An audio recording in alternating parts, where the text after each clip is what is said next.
ଝାରସୁଗୁଡ଼ା ବେଲପାହାଡ଼ ପୌର ପରିଷଦ ମହିଜୋରରେ ପ୍ରମେୟ ନ୍ୟୁଜ୍ 7 ପକ୍ଷରୁ ଟିଆର୍ଏଲ୍ କ୍ରୋସାକିର ସହଭାଗିତାରେ ସାମୂହିକ ବୃକ୍ଷରୋପଣ କାର୍ଯ୍ୟକ୍ରମ ଅନୁଷ୍ଠିତ ହୋଇଯାଇଛି। ପ୍ରମେୟ ନ୍ୟୁଜ୍ 7ର ପ୍ରତିଷ୍ଠାତା ପ୍ରଫେସର ମନୋଜ ରଞ୍ଜନ ନାୟକଙ୍କ ମାର୍ଗଦର୍ଶନରେ ସବୁଜ ସୁନ୍ଦର ପ୍ରଦୂଷଣମୁକ୍ତ ଅଞ୍ଚଳ ଗଠନ ପାଇଁ କାର୍ଯ୍ୟକ୍ରମ କରାଯାଇଛି। ଏଥିରେ ବେଲପାହାଡ଼ର ବିଭିନ୍ନ ବୁଦ୍ଧିଜୀବୀ ସଂଗଠନ, ରେଡ୍କ୍ରସ୍, ବୃକ୍ଷର ବନ୍ଧୁ ସଂଗଠନ, ମହିଳା ସଂଗଠନ ଉପସ୍ଥିତ ରହି ବୃକ୍ଷରୋପଣ କରିଥିଲେ। ଆମ୍ବ, ପିଜୁଳି, ଜାମୁକୋଳି, ନିମ୍ବ, ବାହାଡ଼ା, କରଞ୍ଜ ଆଦି ପ୍ରାୟ 2000 ଚାରା ରୋପଣ କରାଯାଇଥିଲା। 3 ବର୍ଷ ଯାଏ ଏହାର ରକ୍ଷଣାବେକ୍ଷଣ କରି ଗଛଗୁଡ଼ିକୁ ବଡ଼ କରିବା ପାଇଁ ଦାୟିତ୍ୱ ନେଇଛି ପ୍ରମେୟ ନ୍ୟୁଜ୍ 7। ଏହି କାର୍ଯ୍ୟକ୍ରମରେ ଟିଆର୍ଏଲ୍ କ୍ରୋସାକିର vice president corporate service Sushant Das ମୁଖ୍ୟ ଅତିଥି ଭାବେ ଯୋଗ ଦେଇଥିବା ବେଳେ ନ୍ୟୁଜ୍ 7 ପଶ୍ଚିମ ଓଡ଼ିଶା ମୁଖ୍ୟ ପ୍ରଶାନ୍ତ ମହାନ୍ତି, ପ୍ରମେୟ ସମ୍ବଲପୁର ଡିଜିଏମ୍ ଶ୍ୱେତ କୁମାର ପ୍ରଧାନ,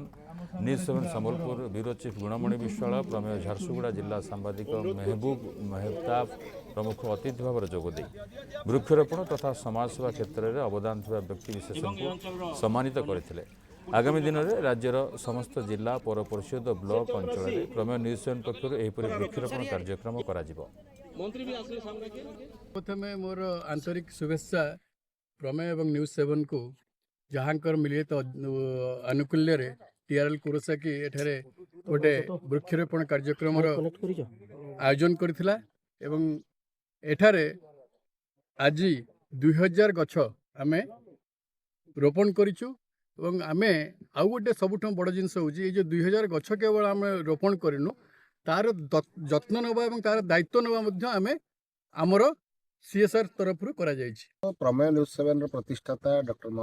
मनोज रंजन नायक तांकर गोटे चिंताधारा अच्छी जो ग्लोबल वार्मिंग समय जो भाव में परिस्थिति सृष्टि होची ताकू किभली भाव में प्रतिहत करा जाय परिबो सेति सारा राज्य रे 1 वर्ष पाई प्रमेय न्यूज 7 परिवार से दायित्व नहीं जे सारा राज्य रे आम प्रत्येक ब्लॉक म्युनिसिपालिटी अंचल एभली कार्यक्रम नबू से कार्यक्रम अनुसार आज बेलपाहाड़ रे जो भाव में वृक्षरोपण कार्यक्रम होती टीआरएल क्रोसाकी सहभागितार से जो भाव में आमको सहयोग कर